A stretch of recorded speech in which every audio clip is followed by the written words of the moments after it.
Muy bien, ese es el tema que nosotros vamos a abordar en esta mañana, ¿verdad? Y vamos a hablar de esas técnicas de modificación de conducta para los niños. Probablemente a veces hay muchos papitos que se estresan por ciertos tipos de conductas que los hijos tienen y no saben cómo actuar ante ello. Desde ya están invitados para que puedan opinar o preguntar también al experto a través de nuestro WhatsApp, ¿verdad? 7893-7749, para que ahí usted consulte. Y bueno, les quiero presentar a la licenciada psicóloga Cindy Durán, ¿verdad? Hola. Para hablar de este tema. ¿Cómo está, licenciada? Bienvenida. Muy bien, Pamela, estar aquí acompañándote en un tema muy importante y pues que sea de mucho conocimiento también para los padres de familia, sobre todo porque a veces desconocemos algunos elementos y información que les pueda ayudar.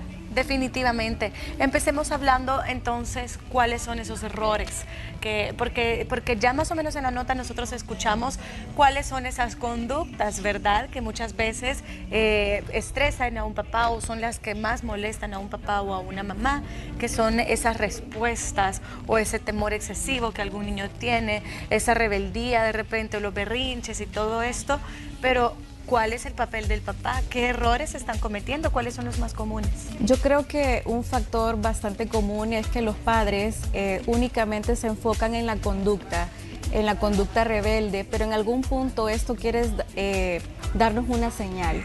Hay que recordar que el niño tiene una inmadurez cognitiva, por lo tanto se le dificulta la expresión emocional adecuada como nosotros lo esperamos, por ejemplo, de acuerdo a nuestro comportamiento. Esto mismo hace que el niño exprese lo que siente por medio de la conducta. La conducta observable va a ser lo que nos va a llamar la atención. En este caso, si el niño o la niña muestra un patrón reiterado de rebeldía, por ejemplo, ¿qué estará pasando en el entorno que le está afectando al niño y que en algún punto lo proyecta como un problema de conducta? Entonces creo que es el primer signo que podemos ver como padres de familia para poder ver qué está pasando en el niño.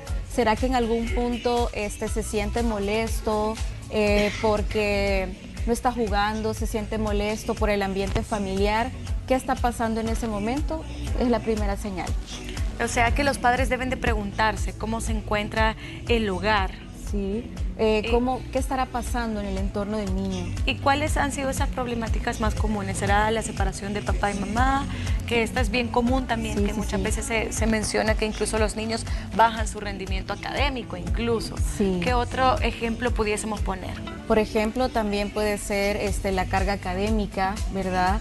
Puede ser algún miedo a la oscuridad o una dificultad que puede estar ocurriendo, por ejemplo, ya sea en el kinder o en la escuela, que puede estar pasando en ese momento, o será que se siente frustrado porque no puede rendir de acuerdo a la misma capacidad que sus compañeros. Hay que en algún punto poder hacerse preguntas y no siempre asignar a que es un niño malcriado, porque como psicólogos el problema conductual es el mayor referente, que el niño le está pasando algo, ¿verdad? ¿Cómo es la forma correcta para dirigirme a mi hijo y yo conocer qué es lo que él está pasando? Sí, creo que en algún punto es empezar teniendo una crianza donde yo pueda potencializar la comunicación por medio de la identificación emocional, ¿verdad? ¿Qué sientes tú? ¿Te sientes frustrado por esto?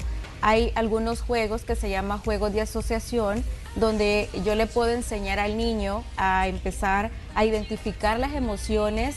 Te sientes frustrado, te sientes contento cuando vas al kinder, y podemos utilizar algunas visualizaciones como juguetes para poder empezarle a enseñar al niño esta asociación que le facilite la expresión al niño y poder empezar a tener una comunicación mucho más estable o más identificable con los padres de familia.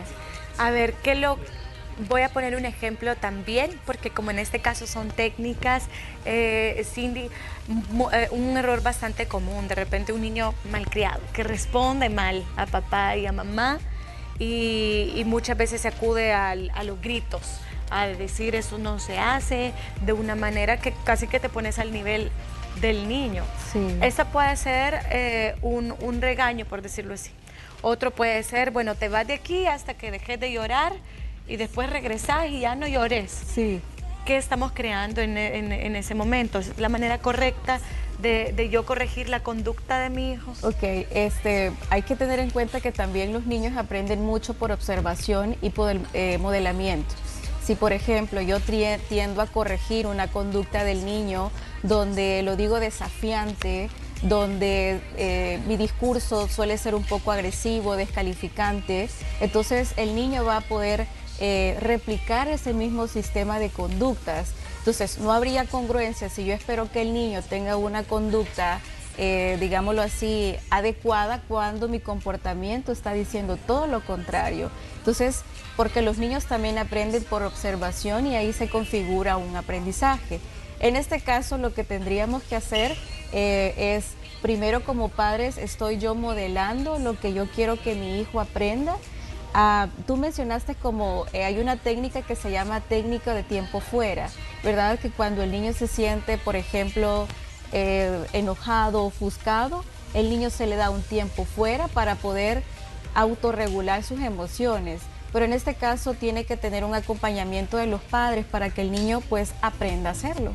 Ok, cuando vemos esos famosos berrinches también, muchas veces yo he escuchado, Cindy, que dicen, uy, te está viendo la no sé quién, qué pena, mira, ella no se comporta así. ¿Es correcto esa forma? Cuando nosotros hacemos una comparación, implícitamente estoy descalificando el comportamiento de la persona.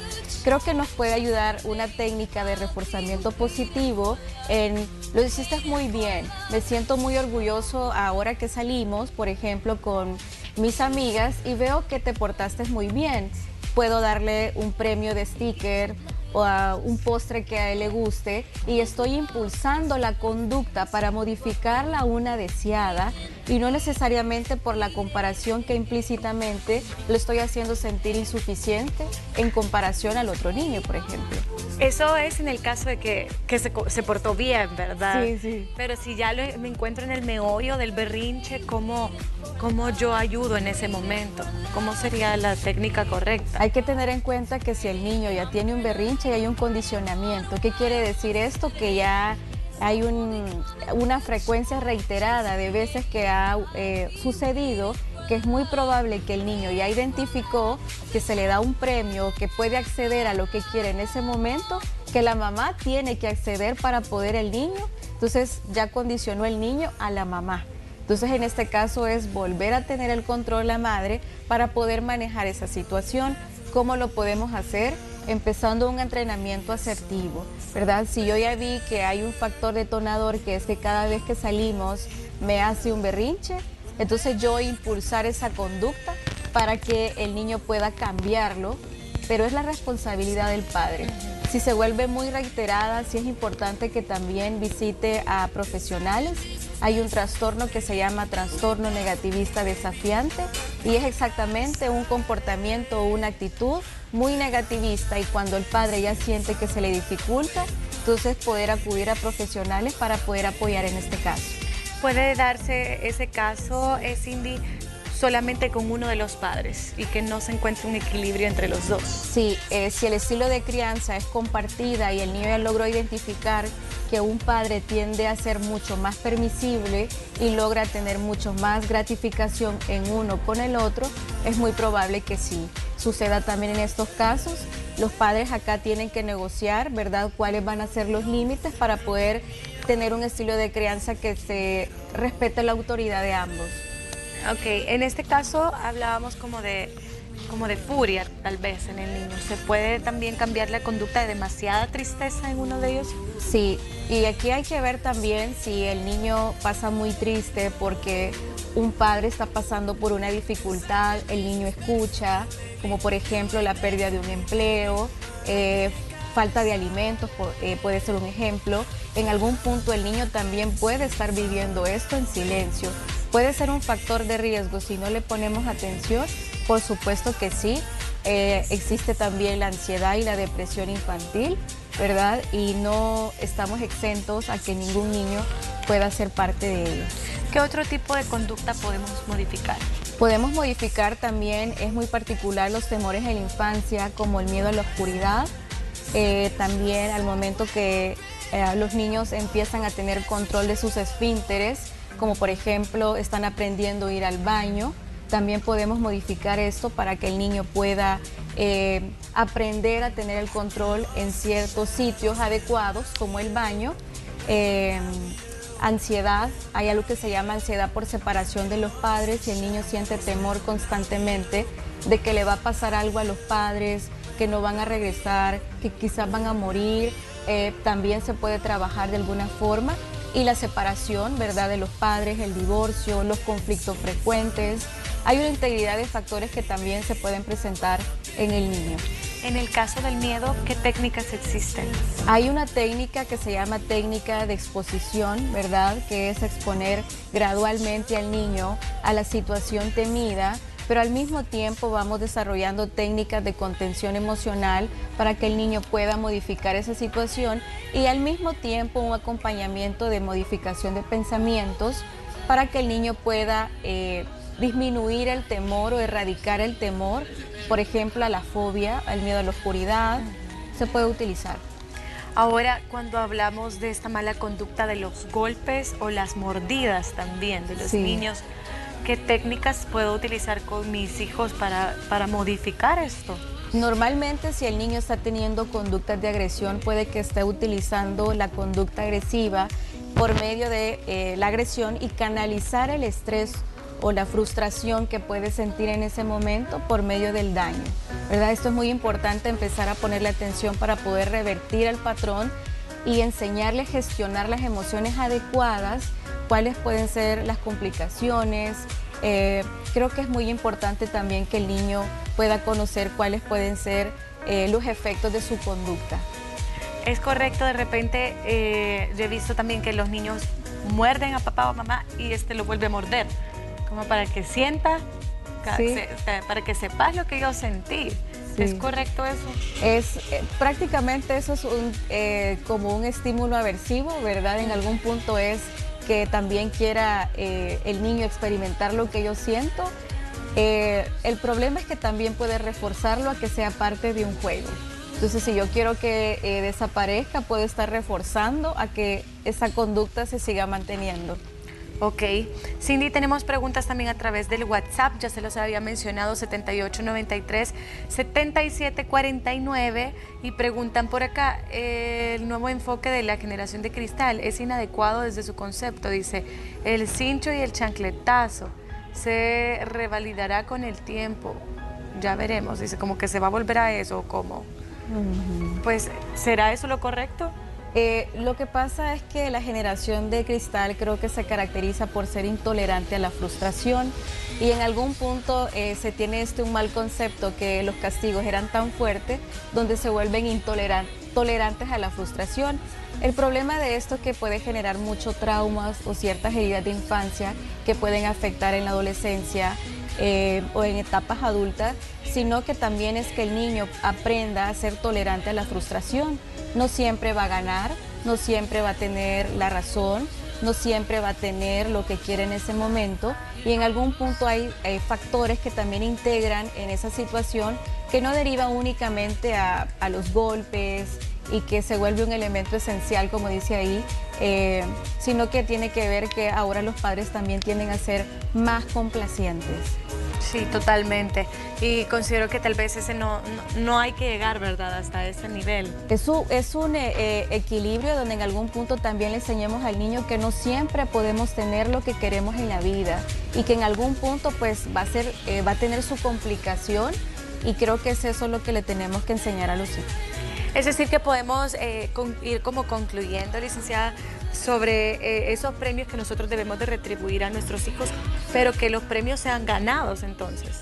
Creo que en algún punto es ganados, pero al mismo tiempo que también haya un espacio para poder hacerle ver al niño que es una conducta que tiene sus consecuencias, que puede suceder, y es un intercambio. Hay algo que también hay un tipo de reforzamiento negativo, es que al momento de la negociación, si el niño, por ejemplo, falló en ese acuerdo, se le quita, por ejemplo, un premio, algo que le guste, una salida, para que empiece a negociar cuáles pueden ser las implicaciones que puede llegar a tener esa conducta. Ok, ya lo vamos explicando de mejor manera, ¿verdad? Sí. Para que ellos vayan comprendiendo. ¿Cuáles serían esas últimas recomendaciones que pudiésemos dar? Creo que en algún punto la comunicación es muy importante establecerlos. Creo que tampoco hay que minimizar. Muchas veces los padres dicen, ¿y de qué se puede estar frustrando un niño? ¿Por qué debes de sentirte triste? Y hay que tener en cuenta que la realidad de un niño se vuelve muy diferente a la de un adulto, pero esto no quiere decir que sea menos importante que la vida de un adulto. Así que es muy importante tener mucha atención en el comportamiento del niño, establecer la comunicación para que pueda tener un desarrollo eficaz. Perfecto. ¿Cuáles son sus contactos, licenciada Cindy, para que muchos padres también puedan hacer una cita con usted? De repente necesitan ayuda también con sus hijos y esto es muy importante. Sí, es muy importante. Pueden comunicarse al 78 68 95 93 o también buscarnos en Facebook o las redes sociales también como Psicodurán-bajo, y pues va a ser un gusto poder atenderles. Ok, perfecto. Gracias, licenciada. Un placer, Pamela. Vamos a continuar nosotros así con